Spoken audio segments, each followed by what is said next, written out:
to everyone. The Chancellor of USTM, Hawk Saab,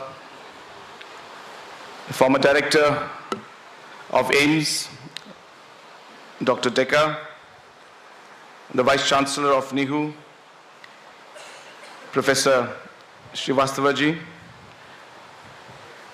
the Vice Chancellor of USTM, Dr. P.K. Goswami, my colleague, local MLA of Jirang constituency, Mr. Sostenes Sotun, all the dignitaries who are present on the dais, all the professors and lecturers and staff of USTM, all the students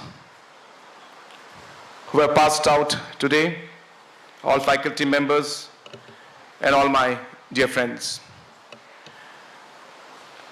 We had actually planned to have this program quite some time back, but because of different situations and our governor, we had a new governor in our state.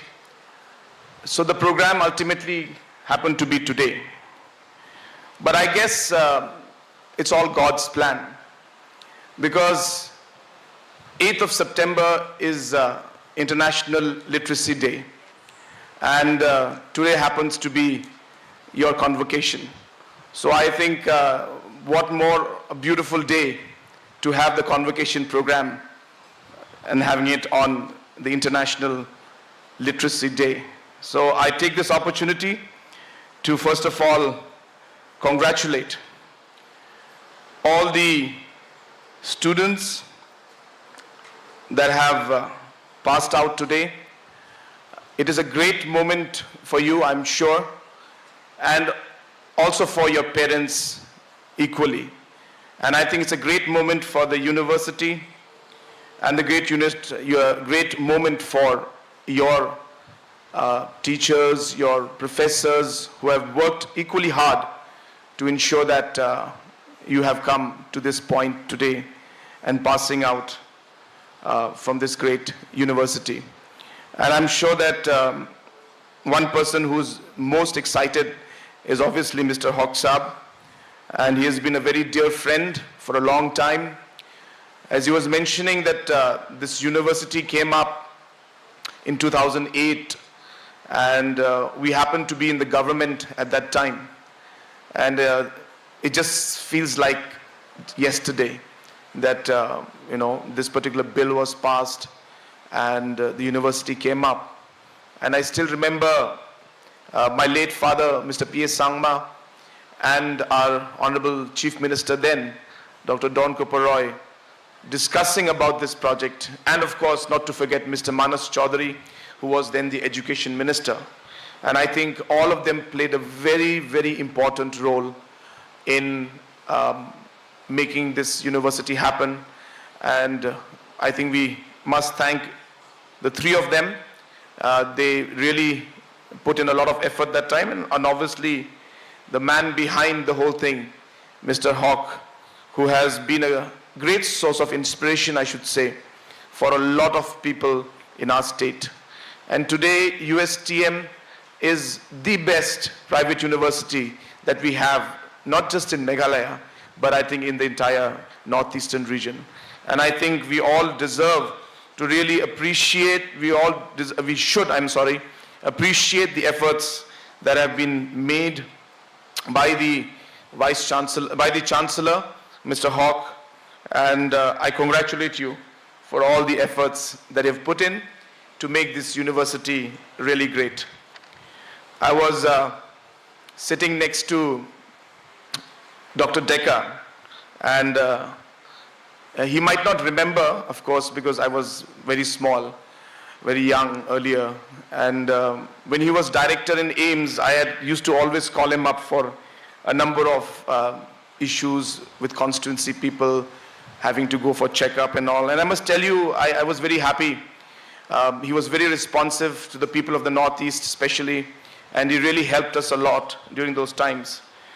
and I was sitting with him, and when the award for the undergraduate best student came up, Dr. Decker did not, smile or shake hands with anybody.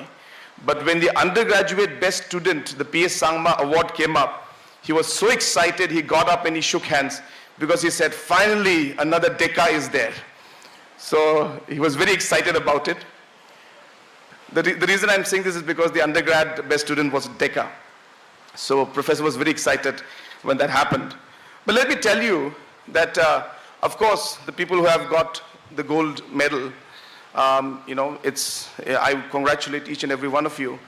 But I think all of you are winners here today. And all of you are gold medalists, for me at least. And I think each one of you should never underestimate yourself. And today you should go out of here knowing that you are and you have achieved something really great in life. But remember that you have more, as Srivastavaji was saying, miles to go. And the real challenge starts now. It's college days. I remember my college days also. And most probably, like all of us would say, was one of the best days. And, then you come into the real life and real world, and then the challenges come in. And I must repeat what others have continuously been telling you, that it is very important to remember that you should never get down because of failure or because of defeat in life.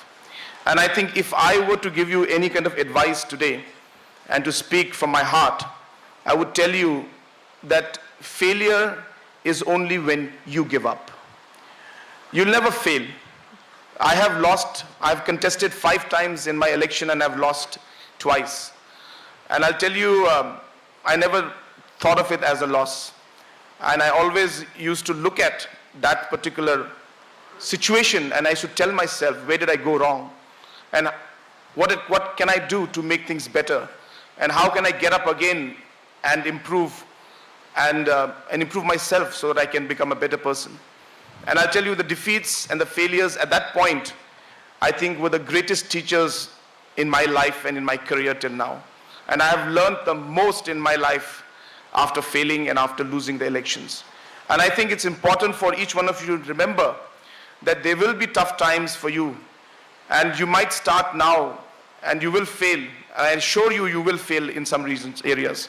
An important thing to remember is to never give up. And I think once you start doing that, that is when you'll become real gold medalists, and that's when you'll become real winners. And I think that is the most important thing in life, which I want to tell you. I also want to talk about education here, because education is something that's very important to, at least to me. And I have been saying it again and again that, education will be almost like at the forefront of what we do. Our government, in fact, has put the highest budget for education. At the same time, we also have really very, very quickly moved to create a education policy, and especially keeping in mind the fast changing scenario of education and the innovations that are coming into education system. We are working on a very robust education policy, and I'm happy to tell you that the draft is ready. In fact, yesterday in the cabinet meeting, we sat for almost an hour and we went through the entire presentation of the education policy. And I hope within this month's time, we'll be able to release the education policy. And that will be a great milestone for our government. We have had our statehood for almost 46, 47 years. And till now, Meghalaya had not been able to come out with an education policy. And yes, in this education policy, higher technical education is one of the important aspects of higher and technical education. I cannot give out all the aspects of that at this point, but I can tell you one of the areas of stress in that education policy, especially in terms of higher and technical education, is going to be on the quality of the higher and technical education. I'm very saddened to see that there are a number of private universities that have come up, in our state. And I can tell you, most of them are really not doing a good job. And we are very, very discouraged to see the kind of work that's going on in some of the universities, the private universities that were given by the state. And I can tell you that we are going to take firm action in those regards. And to ensure that these kind of things don't happen in the future, to ensure that only serious people and serious players and people who really want to selflessly, give back and work for education sector, only those institutes and organizations should be, brought into the picture and given the, the bill and the right to start an education center. And that is one of the aspects in our education policy which will ensure that whatever we do, whatever institutes that come up in the future should be institutes with good intention and with good, aspect of quality attached to it. Another area of importance which I always keep telling everybody, and I think Mr. Hawk and I have been discussing about this a lot also, is really the connectivity of institutes with governance and policy. And I think this aspect has not been done much in the past.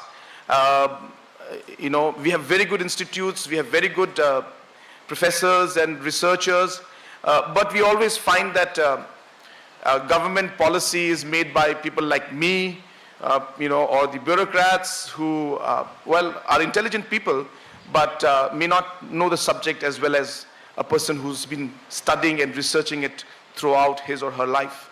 So I think it's important for government to ensure that in policy making, there has to be a very close coordination between research institutes and government policy making.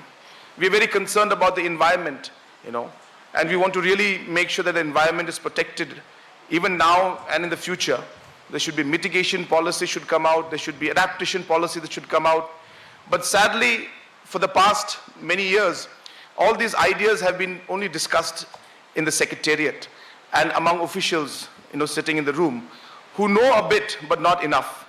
So I think it is just an example I'm saying, but in the long run it's very important. My point being that it's important to ensure that the research and the ideas and the knowledge that these institutes have must be used for proper government policy making. And I think if this combination is there, only then can we make sound policy, detailed study and researched policy, and I think that is going to help us a lot in the future. And we have been discussing with Hawk Saab about this, he was mentioning about the pineapple and the jackfruit and other agriculture products that they're working on. We have started a jackfruit mission, and we want organizations to work with us to tell us how we could, further go into jackfruit mission and what more we could do with things like with the jackfruit, what processing we could do. Government is working very hard now to go into natural fibers, and we are very keen. We feel that there is a huge scope for natural fiber. Just an example to give you, there's something called Remi. I think some of you might know, some of you might not know. It's a material, it's natural fiber, and it grows extensively in our state. And today, a lot of companies that make clothing with this natural fiber called Remi, they import almost close to 2,400 crores worth of Remi from China. So here lies an opportunity where our people, our researchers, and our policymakers and our entrepreneurs, as was being mentioned by Dr. Decker, could actually come together and seize this opportunity. We import bamboo worth 1 lakh crores every year. Can you imagine India imports 1 lakh crores worth of bamboo? And Northeast is so rich in bamboo and so many things we can do with it. And here also, of course, we are tying up with Taiwan, and we're trying to get their technology because Taiwan is one of the best in the world. And of course, China is. But we're trying to tie up with them and bring this technology so that our young entrepreneurs can actually link up with this. So what I'm trying to say is that there's huge opportunity that exists. And I think if the research and the students, the entrepreneurs, the policymakers, I think if there is a connection and there is an initiative and there's a movement towards it, I think there'll be a we will be able to see a huge economic boom in our region. I think that's important. We'll be able to see sound policy making in our region. And I think that's what is important. Institutes should not be just limited to giving degrees. It's important, I understand that. And that's what primarily you're doing. And we must continue doing that. But I think there is a scope and there's an opportunity beyond that also. And I think we really need to look at that. I was very happy when Dr. Decker mentioned about the fact that youngsters must not just be job seekers, but you must be job creators. And I am a firm believer of entrepreneurship. I am a person who has always believed that government should be, limited as only a policy making, policy making, and limited to a catalyst who would allow the entrepreneurs to boom. The economy can only grow if young people or old people also go into entrepreneurship. You look at any developed nation, any developed country, it is the entrepreneurs who drive the growth engine of the country. It is never the government. The government will always have its limited role for creating the infrastructure, making the policies, making it friendly for people to start these businesses, creating the ecosystem and environment, and allowing you to take control and move the engine forward. So I think I also would like to take this opportunity to encourage all our youngsters to be enterprising. I would also encourage you always, and I keep repeating this wherever I go because I believe in this, is that you must never be scared to take risks in your life. And I think this most probably is the best time in your life when you can afford to take risks. Maybe after 10 years you might be scared. I wouldn't be as risk-taking today in my life as I was maybe 20 years back. And I think it's important. I was an entrepreneur. I started my entrepreneurship career when I was 19, 20, 21 years old. And if I think and look back, I'll tell you, I'll be scared to do the things I used to do then. And I think, but you can afford to do it because you have the time to even fail and learn and get back again. And that's a fact of life. So take the risk. That does not mean bad risks. It means calculated risks in your life. It's very, very important that you must be risk takers. You must be having the guts to take risk and to try out things. And maybe you'll fail, but then you get up and you start again. And that's how life will be in the future for you. And I really encourage all of you. There's a huge opportunity for our region. I keep telling everybody that government always talks about Act East policy, but you really go deep into it. There is truly a huge hidden, treasure in this particular aspect. I think all of you know that before independence, when this whole region was won, the per capita income of the people of the Northeast used to be the highest in the whole country. It is only when we started having the geographical borders that came in and the trade was restricted, that's when the economy out here started going down. So therefore, and this is where the government comes in, if tomorrow policies can be created, infrastructure can be created, networking can be done, I think that opportunity will come up. I always am advocating that there must be link to Chittagong port, direct from Guwahati via Shillong, Dauki, Sylhet down to Chittagong, because it's hardly 700 kilometers compared to 1,500 kilometers going down to Kolkata. I am advocating that we must have a connectivity that will go from the tip of Meghalaya, which is a place called Mahendraganj, and connected to the tip of one place called Hili in West Bengal, which is a distance of hardly 100 kilometers. But you'll be able to save more than 700 kilometers by connecting these two dots and these two tips of Mahendraganj and Hili. And the economic boom that can take place because of that reduction in thing. And not only that, it'll open on 3-4 corridors. And for our state of Meghalaya, it's a massive, massive opportunity. So there are so many things that will work. But then, as I said, we create the infrastructure, we create the policies, but it is you who has to pick up and drive the policies ahead. And I think that is very important, and I really encourage you. And I can go on and on, I'm so sorry. I take up, I get excited when I see, especially youngsters. but you have to forgive me. I had a written speech out here, but I was thinking I'll read the written speech because everything was so formal. I got a bit scared and nervous in the beginning. So, but then when I came on stage and I saw all of you, I forgot to read the speech. So I'm so sorry. But I can tell you, I just was skimming through the different points out here, and I can tell you, again, I'm coming back to Mr. Hawk because I really want to thank him for what he's been doing and the kind of contribution he's made to the people of Northeast and the society as a whole. You know, the fact that USTM, what differentiates USTM most probably from any other private university that we have, and maybe also other central universities around, is the fact that USTM and Hawk Saab have that human touch, most probably that others don't have. And I think that is what differentiates USTM today. And when the human touch comes in, you see, everything changes. You don't look at giving degrees. You see, you look at creating responsible citizens tomorrow. You look at changing the lives of the young generation. You know, so everything, your whole concept and the perception of how you look at education, how you look at running an education institution, changes when you have that human touch. That's how I believe even in governance.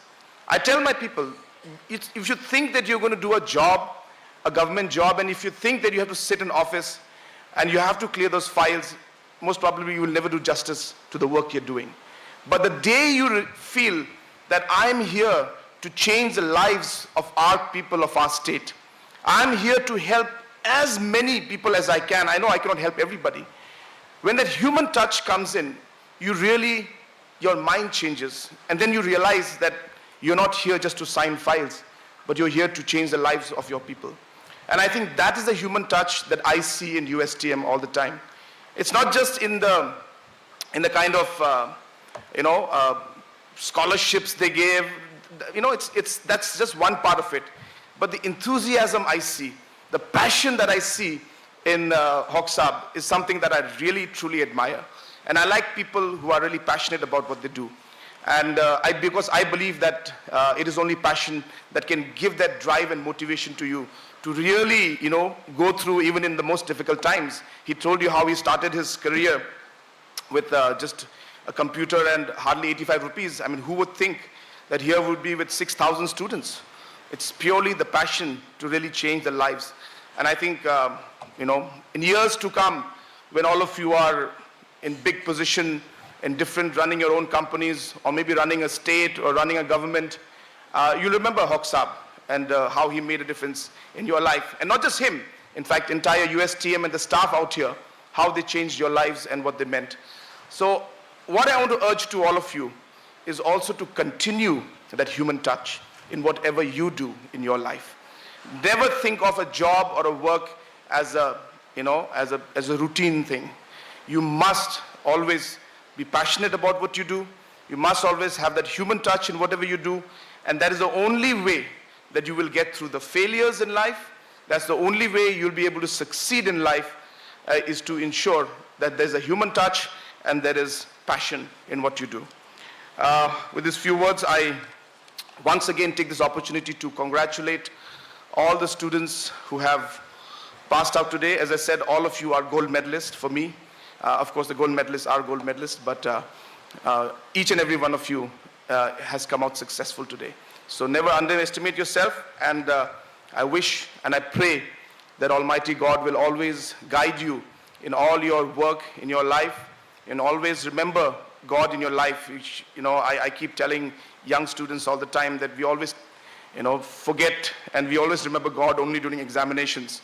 But it's important to thank God in every step of your life, and I encourage you to do that. Your parents and your staff and your friends who have been with you should always be with them.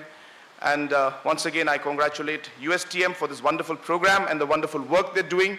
There are many more projects I'm hoping will come up. I can assure you that from our government side, there will be full support for all the different kind of works and initiatives that are being taken by your organization, because we have seen the kind of commitment, the human touch and the passion that you have.